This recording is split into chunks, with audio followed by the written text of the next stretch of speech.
بسم الله الرحمن الرحيم. السلام عليكم ورحمة الله وبركاته. إن الحمد لله نحمده ونستعينه ونستغفره ونعوذ بالله من شرور أنفسنا ومن سيئات أعمالنا. من يهده الله فلا مضل له ومن يضلل فلا هادي له وأشهد أن لا إله إلا الله وحده لا شريك له وأشهد أن محمدا عبده ورسوله.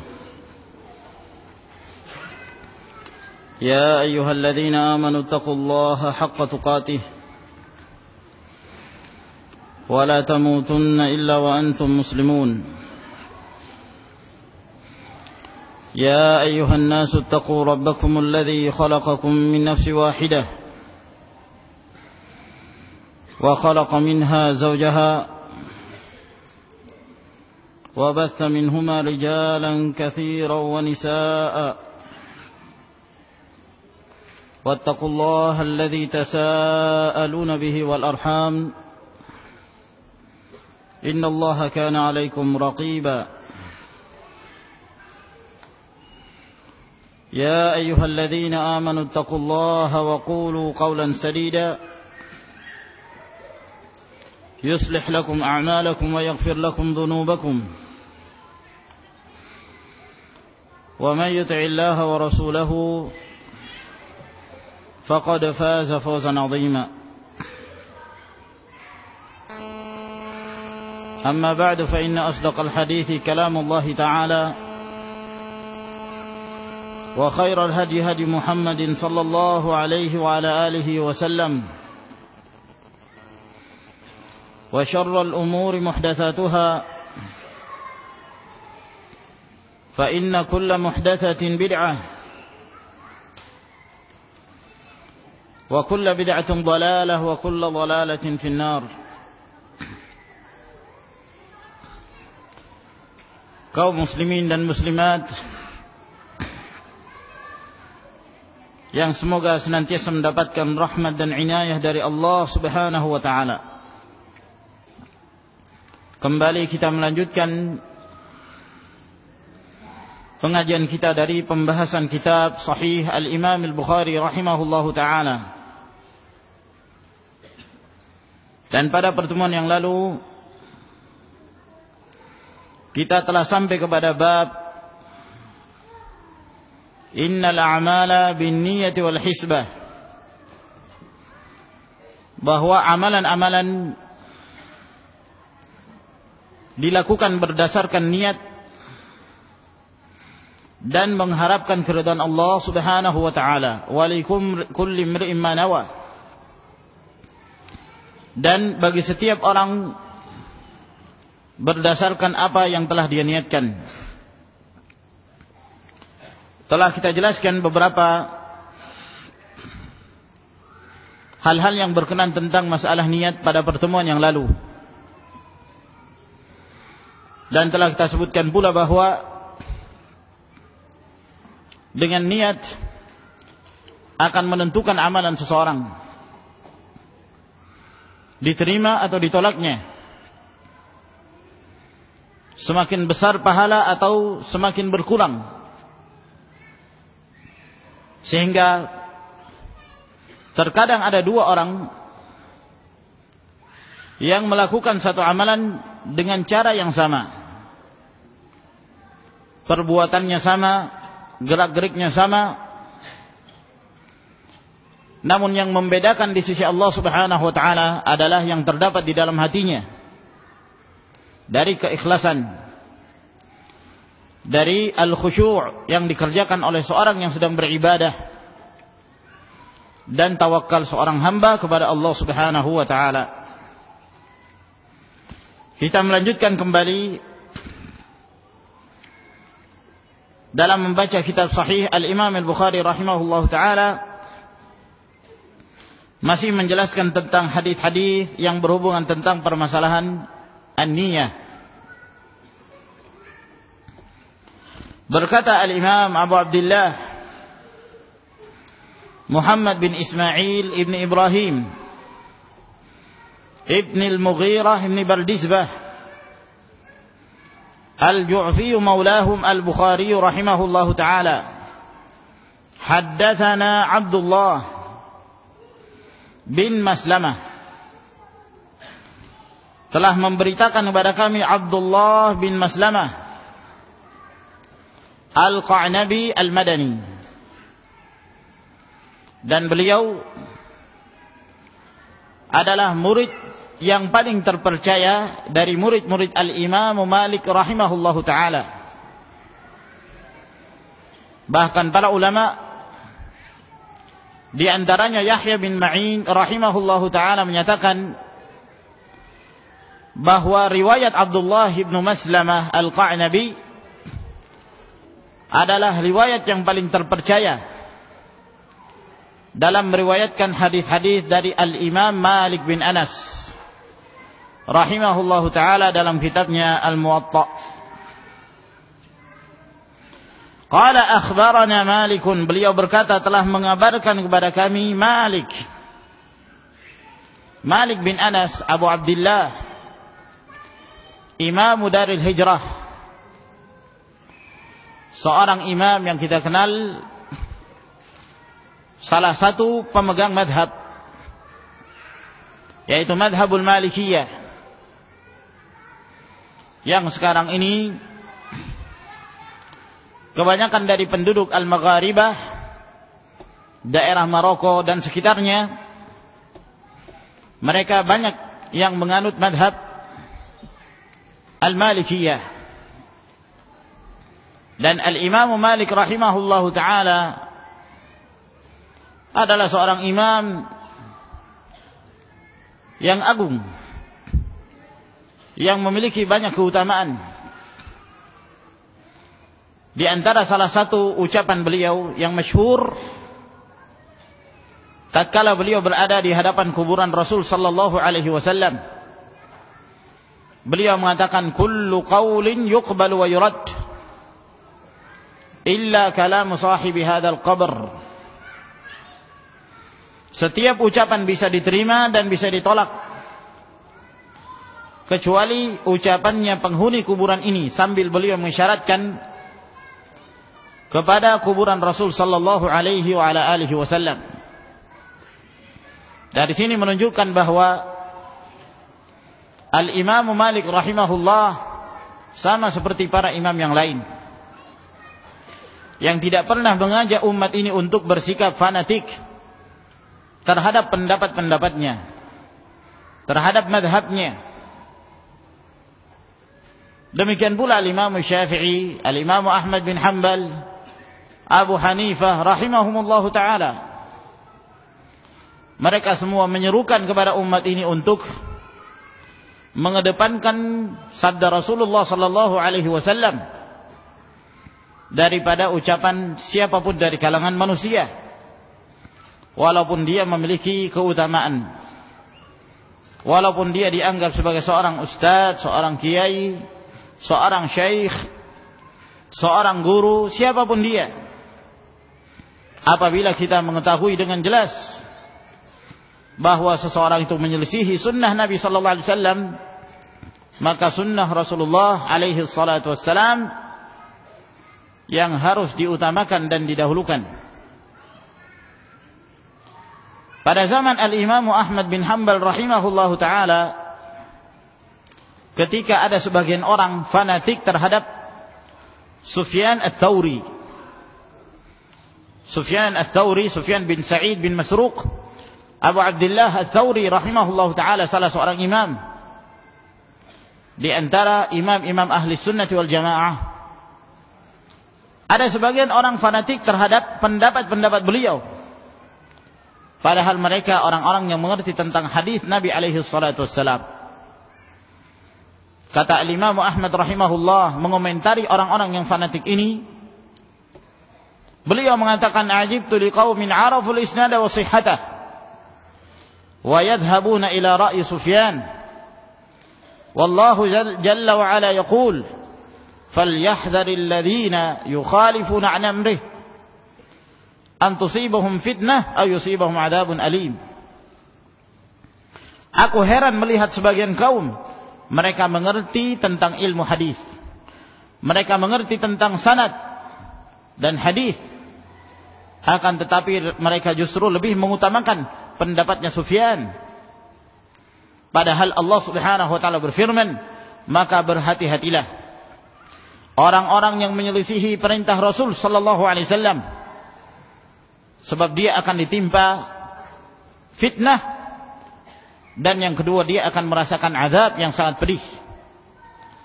Lalu kata Imam Ahmad rahimahullah, "Atadruna mal fitnah? Al-fitnatu az-zayghu, la'allahu idza radda ba'dha qawlihi ay yaqa fi qalbihi syai'un min az-zayghi fayahlik." Fitnah itu adalah penyimpangan, menyimpang dari kebenaran. Apabila seseorang menolak sebahagian dari ucapan Rasul sallallahu alaihi wasallam, maka dia akan terjatuh dalam penyimpangan yang menyebabkan dia akan binasa. Lihatlah perkataan Al-Imam Ahmad rahimahullahu taala ini yang menegaskan bahwa para imam tidak satupun dari mereka menganjurkan untuk bersikap fanatik terhadap madhab mereka. Namun apa yang sahih yang datang dari Rasulullah sallallahu alaihi wasallam, maka itu adalah madhab mereka. An Yahya ibn Sa'id, dari Yahya bin Sa'id Al-Ansari,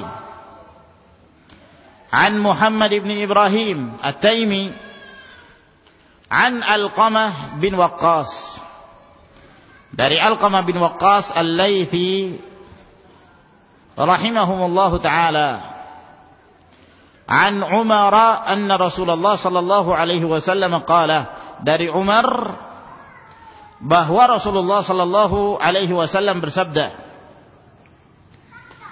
Di sini kita mendapatkan faedah bahwa dari gurunya Imam Malik, Yahya bin Sa'id Al-Ansari, Muhammad bin Ibrahim At-Taimi, dan Alqamah bin Waqqas Al-Laythi, ketiganya adalah para ulama dari kalangan tabi'in. Dari kalangan tabi'in. Mereka bertiga ini seluruhnya dari kalangan tabi'in yang pernah bertemu sahabat Nabi sallallahu alaihi wasallam. Mereka saling meriwayatkan. Dan di sini juga menunjukkan tawadhu'nya para ulama ussalaf, para ulama terdahulu. Tidak mencegah mereka dari mendapatkan ilmu walaupun dari orang yang setingkat dengan mereka, dari kalangan tabi'in. Dan di antara para ulama ada yang mengatakan, la yambulur rajul hatta ya'khudhal ilma amman huwa fawqahu wa amman huwa dunahu wa amman huwa musawih. Tidaklah cerdik seseorang sampai dia mengambil ilmu dari orang yang lebih tinggi darinya dan yang lebih rendah darinya dan yang setingkat dengannya. Apabila itu adalah kebenaran, maka kewajiban kita adalah menerima kebenaran tersebut dari manapun datangnya. Dari Umar radhiyallahu taala anhu, dan hadis ini hadis yang masyhur yang menjelaskan tentang niat dalam setiap amalan. Tidak ada riwayat yang sahih yang datang dari Nabi sallallahu alaihi wasallam kecuali dari jalurnya Umar ibn al-Khattab radhiyallahu taala anhu. Tidak ada riwayat yang sahih kecuali dari jalur Umar. Beliaulah yang sendiri dalam meriwayatkan hadis ini dari Nabi sallallahu alaihi wasallam. Demikian pula tidak ada yang sahih yang meriwayatkan dari Umar kecuali satu, Alqamah ibn Waqqas. Tidak ada yang meriwayatkan dari Alqamah kecuali satu orang, Muhammad bin Ibrahim At-Taimi. Dan tidak ada seorang perawi yang meriwayatkan dari Muhammad bin Ibrahim kecuali Yahya bin Sa'id Al-Ansari. Nah, dari murid-murid Yahya bin Sa'id Al-Ansari ini banyak sekali yang meriwayatkan dari beliau rahimahullahu ta'ala. Bersabda Rasulullah sallallahu alaihi wasallam, "Al-a'malu binniyah." Setiap amalan berdasarkan niat. Seorang hendak berwudu harus dimulai dengan niat. Seorang hendak mengerjakan salat harus dengan niat. Seorang hendak berpuasa harus dengan niat. Dan begitulah seterusnya. Setiap amalan mesti dibarengi dengan an-niyah. Dan tidak bosan-bosannya kita menjelaskan tentang makna an-niyah, bahwa niat itu tempatnya di dalam hati. Hal ini disebabkan karena banyak dari kalangan kaum muslimin yang keliru dalam menerapkan niat dalam satu ibadah, di mana mereka membuat lafaz-lafaz tertentu pada saat hendak memasuki satu amalan ibadah. Ada yang hendak berwudu, sebelum berwudu dia melafazkan niatnya, nawaitu al-wudu'a lillahi ta'ala, dan seterusnya. Ada yang ketika memasuki salat maka dia pun berniat, usalli fardal maghribi 3 raka'atin fardan lillahi ta'ala, dan seterusnya. Dan ini adalah merupakan amalan-amalan yang tidak pernah diajarkan oleh Rasul sallallahu alaihi wasallam. Sebab niat itu tempatnya dalam hati. Melafazkan niat membutuhkan dalil tersendiri. Apabila tidak ada dalil, maka amalan tersebut adalah amalan bid'ah. Dan inilah yang ditegaskan oleh Syekhul Islam Ibn Taimiyah rahimahullah ta'ala di dalam banyak tempat dalam Majmu' al-Fatawa, demikian pula dalam fatwa beliau dalam Mukhtasar al-Fatawa al-Misriyah.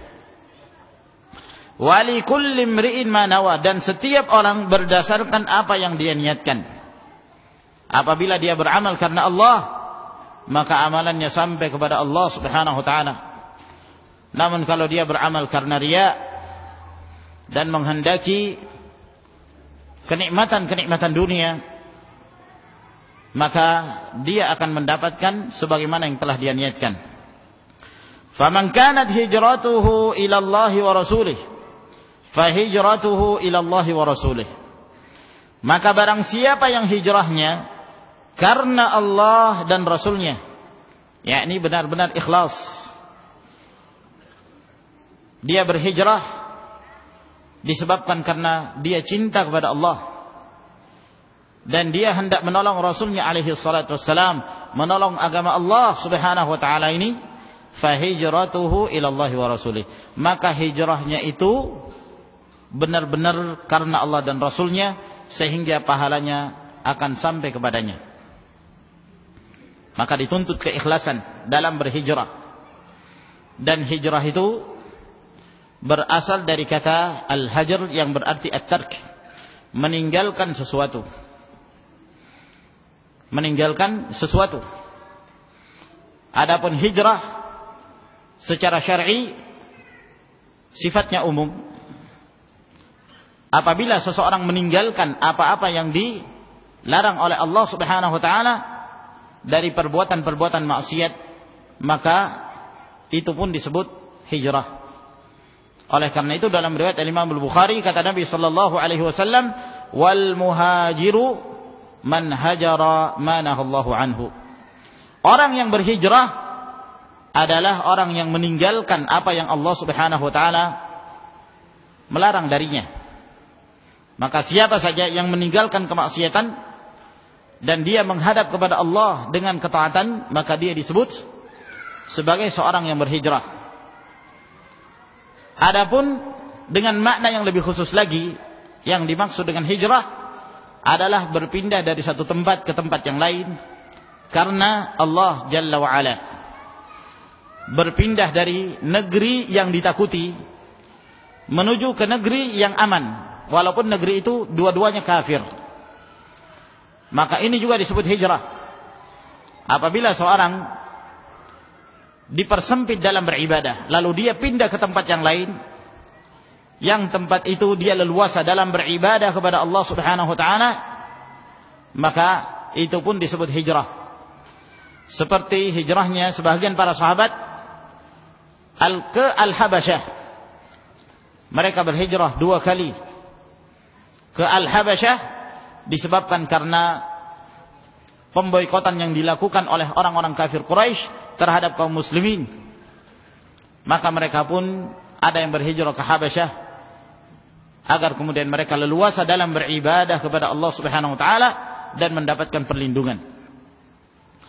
Atau berhijrah dari negeri kafir menuju kepada negeri Islam. Seperti hijrahnya para sahabat bersama Rasul sallallahu alaihi wasallam. Mereka meninggalkan kampung halaman. Mereka meninggalkan negeri tercinta mereka, yaitu Makkah, sebab negeri itu masih dikuasai oleh orang-orang kafir. Berangkat ke Madinah dalam rangka ketaatan kepada Allah Subhanahu wa taala. Wa yansuruna Allah wa rasulah, dan dalam rangka untuk menolong Allah, menolong agama Allah Subhanahu wa taala dan rasulnya. Maka ini pun disebut hijrah. Ini pun disebut hijrah, meninggalkan negara kafir dan menuju negara Islam, sebagaimana yang telah dilakukan oleh para sahabat. Pada saat Fathu Makkah, apabila Allah Subhanahu wa taala telah memberikan kemenangan kepada kaum muslimin pada saat itu, ditaklukkannya kota Makkah, maka kota Makkah menjadi Darul Islam, menjadi negeri Islam, sehingga tidak diperbolehkan lagi ada orang yang hijrah. Oleh karena itu dalam hadis yang diriwayatkan oleh Bukhari dan Muslim dari hadis Ibnu Abbas, kata Nabi sallallahu alaihi wasallam, la hijrata ba'dal fathi walakin jihadun wa niyyah wa idza istumfirtum fanfiru. Tidak lagi ada hijrah setelah ditaklukkannya kota Mekah. Yani maksudnya tidak lagi ada hijrah di mana penduduk Mekah meninggalkan kota Mekah, tidak boleh lagi. Nah, sebab Makkah telah menjadi negara Islam, akan tetapi yang ada adalah berjihad dan berniat karena Allah Subhanahu wa taala. Apabila kalian diperintahkan untuk keluar berperang, berjihad, maka keluarlah kalian untuk berjihad di jalan Allah Subhanahu wa taala. Maka ini juga termasuk dalam hijrah. Adapun yang diistilahkan oleh sebagian mereka dengan istilah hijrah, berpindah dari negara yang di sana hidup kaum muslimin secara mayoritas, meninggalkan dan menuju kepada negara kafir, lalu mereka namakan hijrah, maka ini penamaan yang batil. Penamaan yang batil.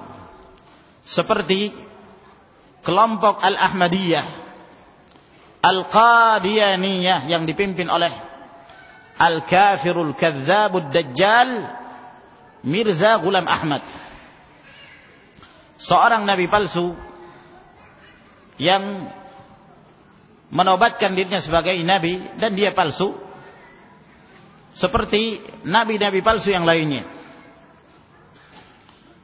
Disebabkan karena mendapatkan tekanan di Pakistan, maka mereka berhijrah. Hijrahnya kemana? Ke London.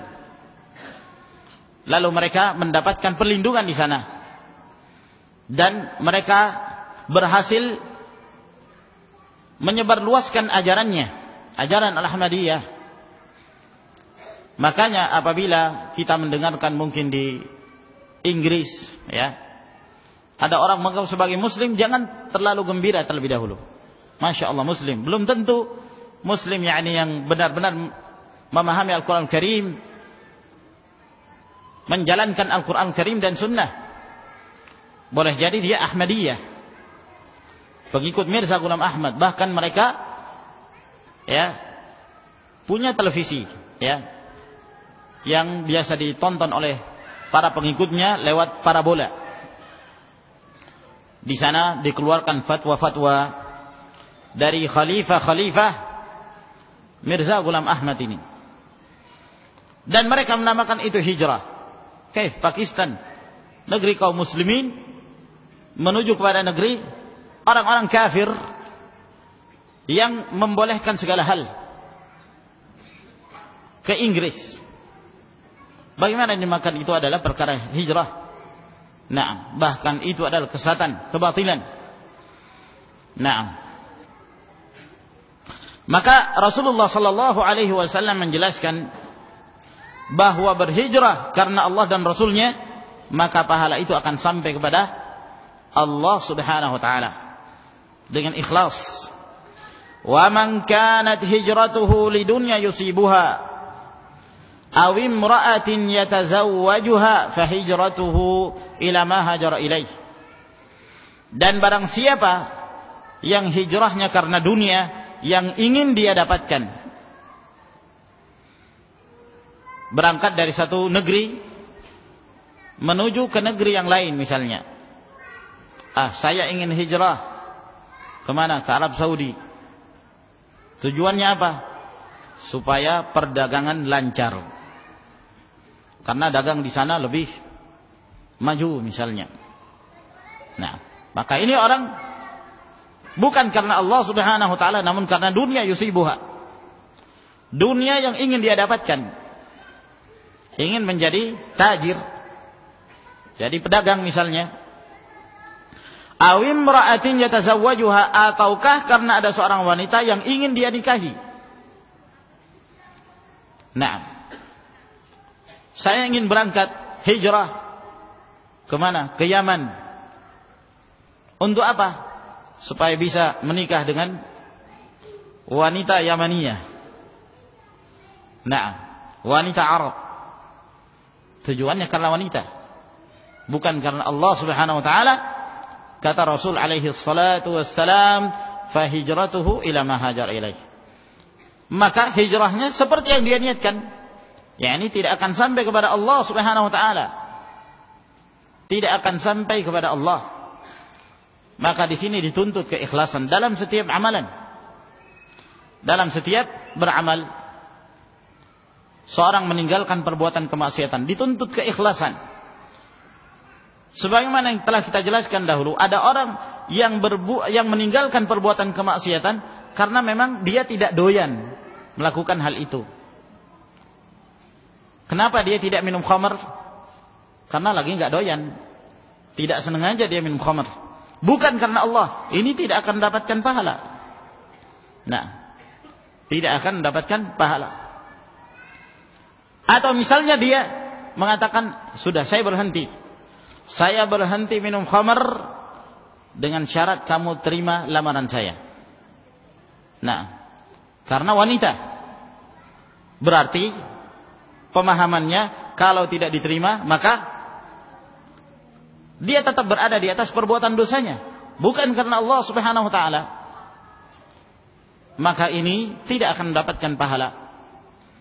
Berbeda dengan seorang yang mengatakan saya meninggalkannya karena Allah, saya bertaubat, saya tahu itu haram, saya takut masuk ke dalam neraka sebab siksaan Allah itu sangat pedih, maka saya meninggalkannya karena Allah Subhanahu wa taala.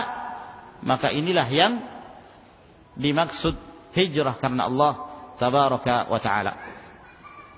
Ada sebagian yang menyebutkan bahwa hadis ini itu berhubungan dengan sebuah kisah yang dikenal dengan seseorang yang hendak berhijrah karena ingin menikahi seorang wanita yang bernama Ummu Qais. Sehingga orang berhijrah ini digelari muhajiru Ummi Qais, orang yang berhijrah karena ingin mendapatkan Ummu Qais. Disebutkan dalam riwayat tersebut bahwa ketika terdengar khabar kaum muslimin akan berhijrah, Ummu Qais termasuk di antara orang yang akan berhijrah. Lalu kemudian orang yang berhijrah ini pun dia ingin mengikuti Rasul alaihi salatu wassalam, bukan karena keimanannya kepada Allah dan Rasulnya, tapi semata-mata agar bisa mendapatkan seorang wanita yang bernama Ummu Qais. Nah, kisah ini sahih, namun diriwayatkan dari jalur yang lain dan tidak ada hubungannya dengan hadis Umar ibn al-Khattab radhiyallahu taala anhu ini, walaupun dari sisi makna ada kesesuaian seperti yang disebutkan oleh Nabi alaihi salatu wasallam, faman kanat hijratuhu lidunya yusibuha aw imra'atin yatazawwajuha. Siapa yang hijrah karena dunia yang ingin dia dapatkan ataukah karena seorang wanita yang hendak dia nikahi, maka tidak akan sampai pahalanya kepada Allah Subhanahu wa ta'ala. Kemudian berkata Imam Al-Bukhari rahimahullahu ta'ala, haddatsana Hajjaj ibn Minhal, telah memberitakan kepada kami Hajjaj bin Minhal Al-Anmati, Abu Muhammad As-Sulami, beliau berasal dari Basrah, beliau seorang perawi yang terpercaya. Qala haddatsana Syu'bah, beliau berkata telah memberitakan kepada kami Syu'bah Ibn Al-Hajjaj, Amirul Mu'minin fil Hadith, Abu Bistam, orang yang paling pertama membongkar kedok para perawi yang ada di Kufah. Qala akhbarani Ali ibn Thabit, beliau berkata telah mengabarkan kepada kami Adi bin Thabit, beliau juga berasal dari Kufah, ya, dan dahulu dia menjadi imam masjid yang ada di Kufah, Masjid Jami'. Namun dia terpengaruh pemikiran Syiah. Qala sami'tu Abdullah ibn Yazid, dia berkata aku telah mendengarkan Abdullah bin Yazid, Abdullah bin Yazid Al-Khatmi Al-Ansari, salah seorang dari sahabat Nabi sallallahu alaihi wasallam. Dan Abdullah bin Yazid ini adalah kakeknya Adi bin Thabit dari ibunya. An Abi Mas'udin, dari Abu Mas'ud Al-Ansari Al-Badri radhiyallahu ta'ala anhu. Di sini sahabat meriwayatkan dari sahabat. Abdullah bin Yazid meriwayatkan dari Abu Mas'ud, kedua-duanya adalah dari sahabat Nabi sallallahu alaihi wasallam. Anin Nabi sallallahu alaihi wasallam qala, dari Nabi sallallahu alaihi wasallam bahwa beliau bersabda, "Idza anfaqa ar-rajulu ala ahlihi", apabila seorang laki-laki memberi nafkah kepada keluarganya, yahtasibuha, dan dia mengharapkan keridhaan Allah Subhanahu wa taala dalam memberi nafkah itu, fahuwa lahu shadaqah, maka itu menjadi sedekah bagi dia. Subhanallah. Maka ini menunjukkan bahwa di antara amalan-amalan saleh, di antara amalan-amalan yang dia diwajibkan untuk mengamalkannya, namun di balik itu apa yang telah diamalkan bernilai sedekah. Memberi nafkah kepada keluarga adalah suatu hal yang wajib. Tidak boleh ada seorang menikah dengan seorang wanita lalu kemudian dia tidak beri nafkah, dia tinggalkan begitu saja. Kafa bil mar'i itsman ay yudayyi'a man ya'ul. Cukuplah seorang itu dikatakan berdosa kalau dia menelantarkan keluarganya yang wajib dia nafkahi. Namun di samping kewajiban itu, Allah Subhanahu wa taala menjadikan itu sebagai ibadah. Apabila dia memberi nafkah dan dia berniat karena Allah dan mendapatkan keridhaan Allah Subhanahu wa taala, apa yang dia berikan pada keluarganya itu adalah sedekah. Jadi jangan disalahfahami bahwa sedekah itu disyaratkan harus disampaikan harta itu kepada orang lain misalnya. Tidak.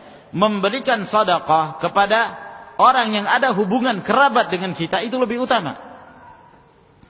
Ya, memberi nafkah kepada keluarga, memberi nafkah kepada istri, kepada anak-anak, itu adalah sedekah.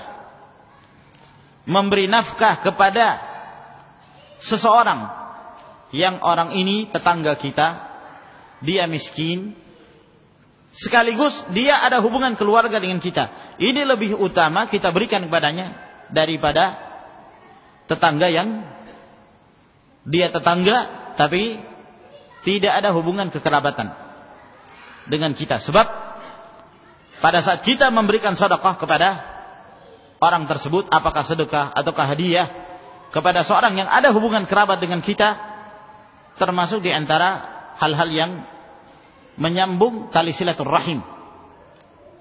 Tali silaturrahim, man ahabba ayyubsata lahu fi rizqihi wa ayyunsa'a lahu fi atharih falyasil rahimah. Kata Nabi alaihi salatu wassalam, siapa yang suka dilapangkan rezekinya, dipanjangkan umurnya, maka hendaklah dia senantiasa bersilaturrahim. Lalu berkata Imam Al-Bukhari rahimahullah, haddatsana Al-Hakam bin Nafi', telah memberitakan pada kami Al-Hakam bin Nafi' Abul Yaman Al-Himsi. Qala akhbarana Syu'aib bin Abi Hamzah Dinar dari Basrah, Ani Az-Zuhri dari Az-Zuhri Muhammad bin Muslim bin Ubaidillah bin Abdullah Ibn Shihab Abu Bakar Az-Zuhri, dan beliau dari kalangan tabi'in. Beliau adalah seorang alim yang pada zamannya beliau mengumpulkan hadis-hadis Nabi sallallahu alaihi wasallam berdasarkan perintah dari Umar bin Abdul Aziz radhiyallahu taala anhu. Dikhawatirkannya ilmu itu akan hilang disebabkan karena banyak dari kalangan para ulama yang meninggal. Qala, beliau berkata, haddatsani Amir bin Sa'd, telah memberitakan padaku Amir bin Sa'ad bin Abi Waqqas. Beliau juga dari Madinah, Az-Zuhri, thiqah, anaknya anak dari Sa'ad bin Abi Waqqas radhiyallahu ta'ala anhu. An Sa'ad bin Abi Waqqas, dari Sa'ad bin Abi Waqqas, yakni dari ayahnya, sahabat Nabi alaihi salatu wassalam yang telah mendapatkan jaminan surga dari Rasulullah sallallahu alaihi wasallam. Annahu akhbarah, bahwa Sa'ad bin Abi Waqqas mengabarkan kepada anaknya, anna Rasulullah sallallahu alaihi wasallam qala, bahwa Rasulullah sallallahu alaihi wasallam bersabda, innaka lan tunfiqa nafaqatan, tidaklah engkau, sesungguhnya engkau tidaklah menafkahkan satu nafkah kepada keluargamu, tabtaghi biha wajh Allah, yang engkau mengharapkan padanya wajah Allah dan keridhaan Allah, illa ujirta 'alaiha, melainkan engkau akan diberi pahala atas apa yang telah engkau nafkahkan kepada keluargamu. Hatta ma taj'alu fi imra'atik, sampai nafkah yang engkau masukkan ke dalam mulut istrimu, maka itu juga termasuk pahala dan sedekah di sisi Allah Subhanahu wa taala. Seorang akan mendapatkan keutamaan. Maka dalam hadis ini menegaskan riwayat yang sebelumnya, bahwa niat itu sangat memberikan pengaruh kepada suatu amalan. Ada seorang beri nafkah kepada keluarga, tapi dia tidak berniat mengharapkan keridhaan Allah, maka ini tidak akan mendapatkan pahala. Apa yang dia berikan kepada keluarganya tidak teranggap sebagai sedekah. Nah, sebab persyaratan kapan nafkah yang dia berikan pada keluarganya itu sebagai sedekah, apabila dia menafkahkan dengan niat lillah, mengharapkan wajah Allah, mengharapkan keridhaan Allah Subhanahu wa taala. Ini syarat. Maka inilah yang membedakan antara seorang muslim yang pada saat dia mencari nafkah, maka dia meniatkan ikhlas karena Allah dan mengharapkan keridhaan Allah, pahalanya berlipat ganda, dengan seorang muslim atau dengan seseorang yang dia hanya mencari uang, cari dunia, lalu dunia itu diberikan kepada keluarganya. Ya, tidak ada pikiran pada dia, tidak ada sesuatu yang terbetik pada benaknya bahwa dia akan beribadah kepada Allah dengan mencari nafkah, maka ini tidak akan mendapatkan nilai sedekah di sisi Allah Subhanahu wa taala. Di dalam hadis ini juga menjelaskan kepada kita, ya, dianjurkannya al-muda'abah. Yang dimaksud al-muda'abah adalah bersenda gurau dengan keluarga, dengan istri. Ya. Dan demikianlah yang diajarkan oleh Rasul sallallahu alaihi wasallam. Apabila seorang bersama dengan istrinya, maka dianjurkan, ya, bergurau dengan istri itu adalah ibadah. Bermain-main dengan seorang istri adalah ibadah, membuat dia tertawa, membuat dia senang, ya, itu adalah ibadah. Jangan menjadi suami yang teroris terhadap keluarganya. Kalau masuk seram, ya, nah, merasa rendah kedudukannya kalau dia senyum di hadapan istrinya. Tidak, ini keliru, ya. Nah, ini keliru. Jangan difahami kalau seorang sudah mengenal sunnah, di mana-mana serius, ya, sampai di hadapan keluarga pun serius. Rasul sallallahu alaihi wasallam, beliau adalah contoh yang terbaik dalam masalah ini. Nah, beliau senantiasa bersenda gurau. Beliau pernah berlomba lari bersama Aisyah radhiyallahu taala anha. Nah, suatu ketika beliau yang menang, di kemudian hari beliau kalah, ya. Nah, atau sebaliknya, pernah suatu ketika Rasulullah sallallahu alaihi wasallam dalam riwayat Al-Imam An-Nasa'i dalam Ishratun Nisa, beliau bersama Aisyah dan bersama para sahabat melakukan satu perjalanan. Ketika sampai di sebuah tempat, Rasulullah sallallahu alaihi wasallam mengatakan kepada para sahabat, kalian berangkat terlebih dahulu. Disuruh menjauh karena beliau akan bermain-main dengan istrinya Aisyah radhiyallahu taala anha. Setelah para sahabat menjauh, maka Rasulullah mengadakan lomba lari entah berapa meter, ya, bersama Aisyah. Nah, dan pada waktu itu perlombaan tersebut dimenangkan oleh Aisyah radhiyallahu taala anha karena tubuh beliau yang masih ringan. Di perjalanan safar yang berikutnya, Aisyah radhiyallahu taala anha badannya mulai berisi, ya, bertambah gemuk. Lalu berlomba lari bersama Rasul sallallahu alaihi wasallam dan Rasulullah mengalahkan Aisyah. Lalu kemudian beliau mengatakan, ini balasan dari yang dahulu. Nah, ini balasan dari yang dahulu, atau istilah kita ya satu-satu. Nah, begitulah Nabi alaihi salatu wasallam. Nah, bahkan pernah Nabi alaihi salatu wasallam bersama dengan sebagian istri-istrinya. Nah, bersama dengan Aisyah radhiyallahu taala anha, ya, di kamar mandi bersenda gurau, ya. Begitulah Rasulullah alaihi assalatu wassalam, dan beliau adalah orang yang paling mulia akhlaknya. Nah, khairukum li ahlihi wa ana khairukum li ahli. Kata Nabi alaihi salatu wassalam, orang yang terbaik di antara kalian adalah yang paling baik terhadap keluarganya, dan aku adalah orang yang terbaik terhadap keluarga. Termasuk dalam hadis ini, kata Rasul, yang engkau masukkan ke dalam mulut istrimu, menunjukkan dianjurkannya seorang, ya, kadang-kadang nyuapi istri, termasuk ibadah insyaallah. Nah, ya, sebagaimana yang disebutkan oleh Al-Hafidh Ibnu Hajar rahimahullahu taala di dalam syarah hadis ini, dan itu bernilai ibadah. Di sini juga menjelaskan pada kita bahwa tidak selamanya ibadah itu selalu dalam kondisi serius, masyaqqah, kesulitan dalam mengerjakan, tidak. Demikian banyak amalan di dalam Islam ini, seorang tidak merasakan beban ketika mengamalkannya. Di samping itu pula dia mendapatkan pahala yang berlipat ganda dari Allah Subhanahu wa taala. Telah kita sebutkan sebagiannya. Ya, apa itu? Makan pada saat iftar, berbuka puasa. Makan beban. Tidak kan? Enak. Makan sahur, beban enggak? Tidak. Namun subhanallah, dari apa yang kita nikmati, kita mendapatkan pahala dari Allah Subhanahu wa taala. Wallahu taala alam bisawab. Dengan demikian kita telah menyelesaikan pembahasan tentang masalah pentingnya niat dalam satu amalan. Nah, saya kira sampai di sini insyaallah taala, dan masih ada waktu, ada sebagian pertanyaan yang pekan lalu belum sempat kita jawab. Kapan sepasang suami istri dikatakan menjadi ayah dan ibu susuan dari seorang anak? Jazakallahu khairan katsira wa anta jazakallahu khairan. Masalah menyusui, telah datang beberapa hadis yang sahih dari Nabi alaihi salatu wasallam. Yahrumu min ar-radha'ati ma yahrum min an-nasab. Menjadikan mahram dari susuan tersebut seperti jadinya mahram disebabkan karena nasab keturunan. Sehingga apabila ada seorang wanita menyusui seorang anak, maka anak tersebut statusnya menjadi anak susuan dia,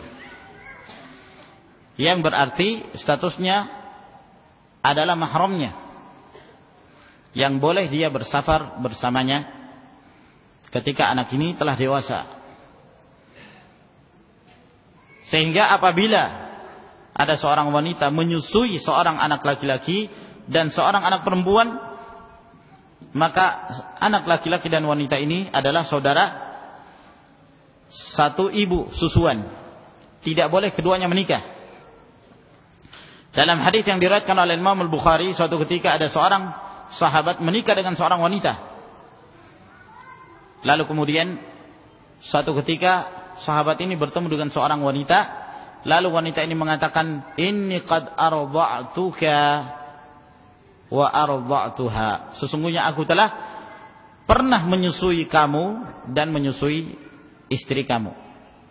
Nah, mendengarkan itu, segera sahabat ini datang ke Madinah, bertemu Rasul sallallahu alaihi wasallam dan bertanya kepada Rasulullah alaihi wasallam tentang masalah ini.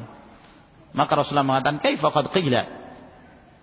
Gimana kalau sudah ada syubhat seperti itu, ya, maka harus dilepaskan. Maka keduanya dipisahkan. Keduanya dipisahkan karena dua-duanya adalah saudara sesusuan.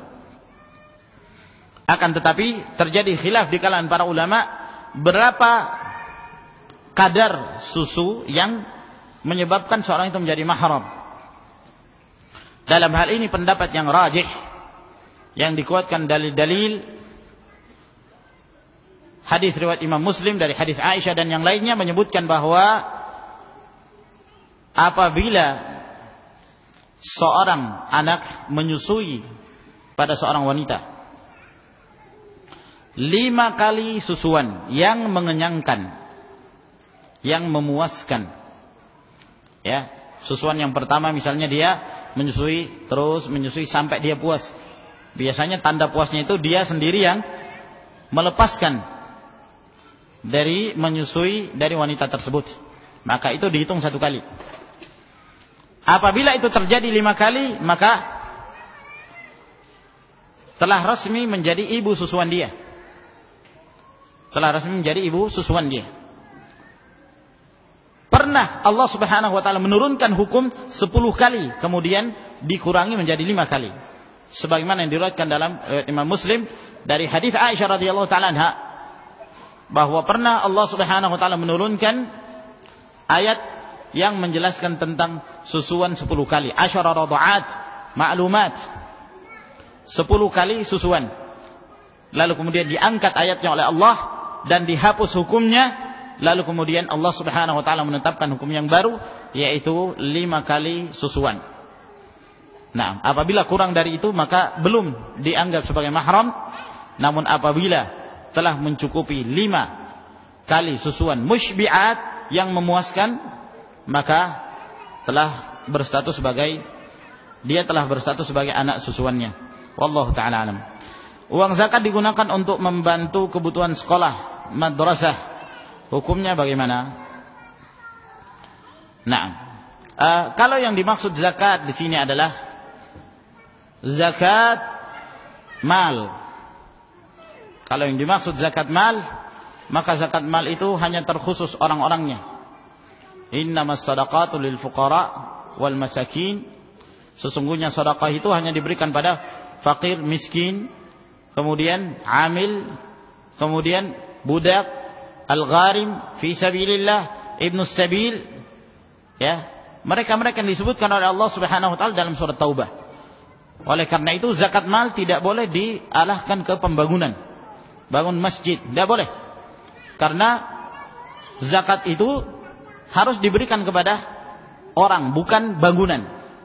Oleh karena itu Rasulullah SAW ketika memerintahkan pada Mu'adz bin Jabal ke Yaman, di antara yang beliau perintahkan, akhbirhum anna Allah farada alaihim zakata amwalihim tu'khadhu min aghniyaihim faturaddu ala fuqaraihim. Kabarkan pada mereka bahwa Allah mewajibkan atas mereka zakat mal yang diambil dari orang kaya lalu diserahkan kepada orang-orang miskin. Ya. Maka ayat ini dalam surat Taubah kalau tidak salah ayat 60. Demikian pula hadis-hadis Nabi sallallahu alaihi wasallam menunjukkan tidak diperbolehkannya zakat itu diserahkan pada selain 7 kelompok yang disebutkan oleh Allah Subhanahu wa taala dari ahlu sedekah.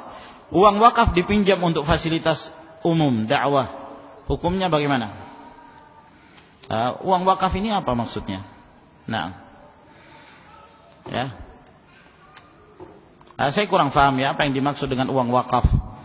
Ya, nanti akan saya jelaskan tentang makna wakaf di sini insyaallah taala. Karena waktu Isya telah masuk, insyaallah di pertemuan yang berikutnya Wallahu taala a'lam bissawab wa akhiru da'wana alhamdulillahirabbil alamin. Wassalamualaikum warahmatullahi wabarakatuh.